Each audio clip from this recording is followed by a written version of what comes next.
No vídeo de hoje vamos mergulhar no terror absoluto de Demon Slayer, as Seis Luas Superiores. Esses demônios são literalmente o ápice do desespero no universo de Kimetsu no Yaiba. Enquanto as luas inferiores eram derrotadas e substituídas frequentemente, as luas superiores passaram um século sem que nenhuma fosse derrotada.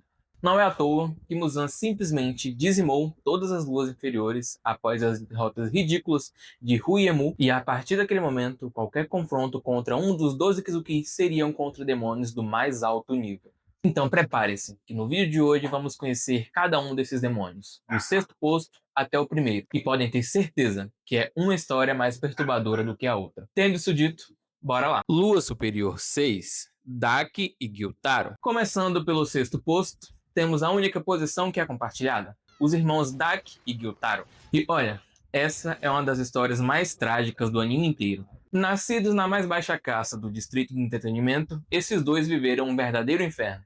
Gyutaro nasceu com uma aparência feia e era maltratado pela sua própria mãe. Sua única alegria era proteger a sua irmã Ume, que hoje nós conhecemos como Daki. A verdadeira tragédia aconteceu quando Ume, com apenas 13 anos, cegou um samurai em sua legítima defesa e, como punição, foi queimada viva. Gyutaro, ao tentar salvá-la, também foi brutalmente atacado. Foi aí que Doma, na época o sexto Lua Superior, os encontrou morrendo e os transformou em demônios. A vida é sagrada demais para deixar ela se esvair. Temos que apreciá-la enquanto dá. Então, vocês querem se tornar um Oni? Como demônios, eles se tornaram uma dupla mortal. Daki, com suas faixas ouro cortantes que se esticam por longas distâncias, e Gyutaro com suas foices de carne envenenada. E pessoal, o veneno deles simplesmente não tem antídoto. Mas o principal segredo da dupla é que eles só podem ser derrotados se ambos forem decapitados simultaneamente, o que tornou a batalha um quebra-cabeça mortal e resultou na destruição de toda uma cidade e na aposentadoria antecipada do Hashira Tengen Uzui, que teve o seu braço decepado. Lua Superior 5, Gyoko.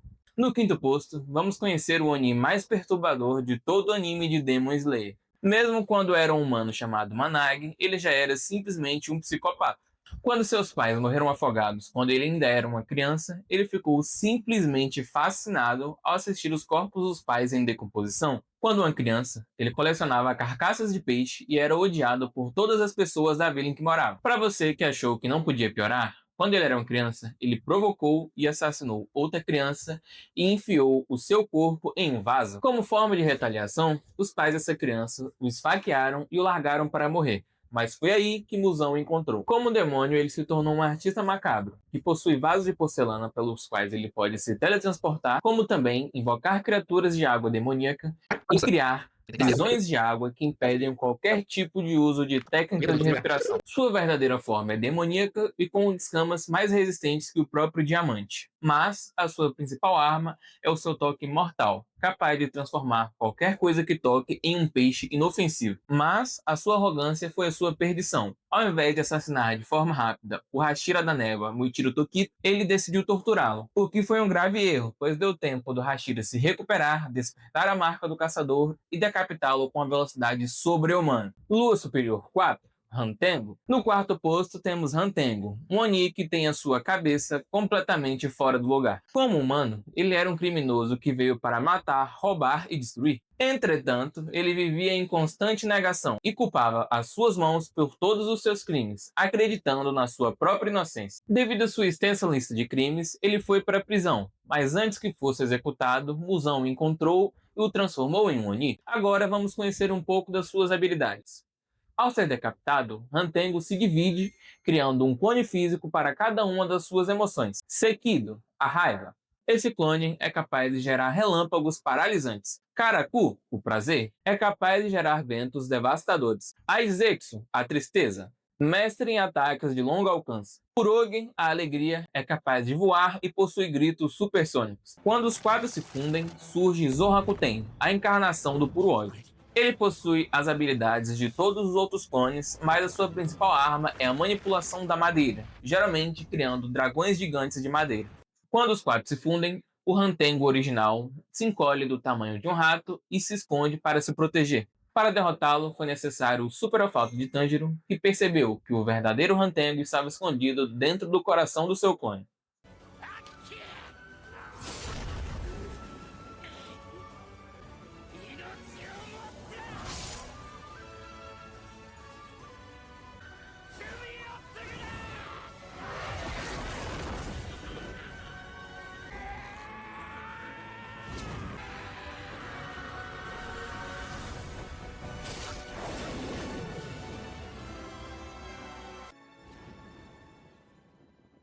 Lua Superior 3, A Casa. Chegamos ao terceiro posto e essa história tenho certeza que vai te arrancar lágrimas.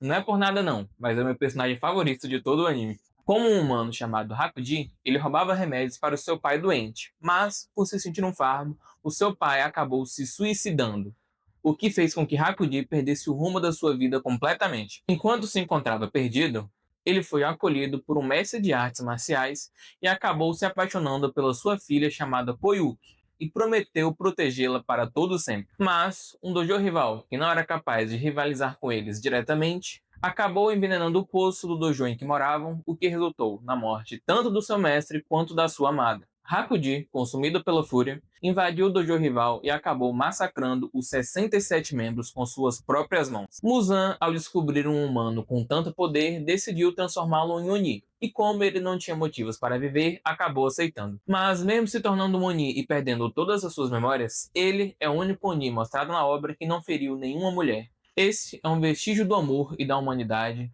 que nem mesmo a amnésia Oni conseguiu apagar. Sua arte de sangue demoníaca morte destrutiva é puro combate corpo a corpo. Ele é capaz de sentir o espírito de luta dos seus oponentes e prever qualquer movimento. Um fato importante sobre essa habilidade é que o formato de floco de neve é uma representação direta ao nome Koyuki. Vocês devem se lembrar do Akaza por ser o demônio que matou o Hantengo, o antigo Hashira do Fogo. Ele foi o primeiro demônio mostrado na obra a conseguir regenerar sua própria cabeça. Portanto, ele nunca foi derrotado por um Hashira, tendo a sua morte pelas suas próprias mãos ao decidir se destruir após recuperar as memórias da sua vida passada. Lua Superior 2, Doma. No segundo posto, temos a criatura mais sádica de toda a obra, Doma. E o que torna esse demônio tão assustador não é a sua brutalidade, mas o fato de que não demonstrou ter uma alma nem mesmo quando era um humano. Nascido com características consideradas divinas, cabelos prateados e olhos cor de arco-íris, os seus pais o consideravam uma criança sagrada e decidiram fundir um culto ao redor do próprio filho. Mas infelizmente Doma nasceu completamente incapaz de demonstrar qualquer emoção humana. Devido a isso, a sua mãe decidiu assassinar o pai de Doma e em seguida se suicidou. E a única reação que Doma foi capaz de demonstrar foi o aborrecimento ao sentir o cheiro do sangue dos seus próprios pais. Após esse acontecimento, ele passou o restante dos seus dias fingindo sentir emoções humanas de forma exagerada. Como demônio, ele possuía uma criocinese devastadora, com leques capaz de gerar um ar tão frio que congelava os pulmões de dentro para fora, o que neutralizava qualquer usuário de técnicas de respiração. Ele também era capaz de criar clones de gelo e nevascas cortantes, mas a sua principal habilidade era criar um Bodhisattva de gelo gigante capaz de realizar ataques em área massiva. É de se pensar utilizar um símbolo tão importante para a cultura budista como a principal habilidade de um demônio. A sua queda foi uma obra de arte da vingança. Shinobu, por saber que não seria capaz de decapitar o Doma, saturou o seu próprio corpo em veneno concentrado de glicínia durante 1 ano. E quando Doma absorveu, ele estava ingerindo a sua própria destruição. Mas de forma irônica, Doma, em seus últimos instantes, disse que aquela era a primeira e a última vez em que ele estava sentindo amor. Lua Superior 1, Kokushibo. Chegamos agora ao segundo demônio mais poderoso de toda a obra, ficando atrás apenas do Muzan Butsuji. Esse demônio passou mais de 1 milênio sem que fosse derrotado. E para quem não sabe, Kokushibo na verdade era Nishikatsu Tsugikuni, irmão mais velho do lendário caçador Yoriki Tsugikuni. Imagine viver para sempre à sombra do seu irmão mais novo, que é considerado um ser divino. Michikatsu passou a sua vida inteira tentando superar o seu irmão Yorichi, mas infelizmente ele nunca conseguiu. Quando descobriu que após despertar a marca do caçador não ultrapassaria os 25 anos, medo da morte e a inveja o corromperam completamente. Como Kokushibo, ele se tornou uma verdadeira aberração da natureza, sendo o primeiro Oni da obra a utilizar técnicas de respiração. Como seu irmão Yorichi criou a técnica da respiração do Sol, Kokushibo criou a técnica da Lua. Essa respiração era capaz de gerar lâminas cortantes em formato de lua crescente e a sua katana era feita com a sua própria carne, o que permitia com que ele a regenerasse e alterasse a sua forma livremente. Tendo 6 olhos e total acesso ao mundo transparente, ele era capaz de prever e reagir a qualquer golpe de seus oponentes. Sua batalha final foi a mais devastadora de toda a obra e resultou na morte de múltiplos Hashiras. Mesmo após ser decapitado, ele regenerou sua cabeça e se transformou em um demônio ainda mais monstruoso. Ao ver o seu reflexo, ele perdeu completamente a vontade de lutar. Ele percebeu que a sua busca por poder e imortalidade corrompeu todos os motivos pelos quais ele lutava. A sua perda de propósito foi o que o destruiu. Ele não foi derrotado por nenhum caçador.